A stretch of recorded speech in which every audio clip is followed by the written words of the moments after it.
Hey guys, in this video I'm going to show you how to use Chrome extensions on your Android mobile device. If you find this video helpful, please consider to like this video and subscribe to my channel.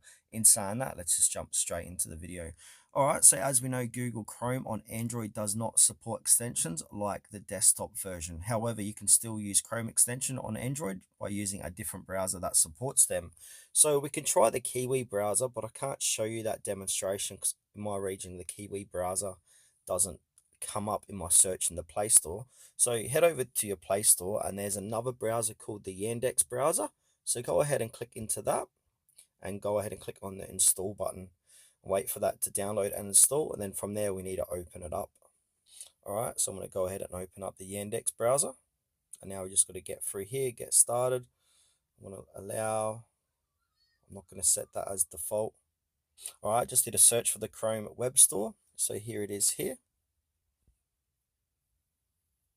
Now I'm just going to zoom in so I can see it a little bit better.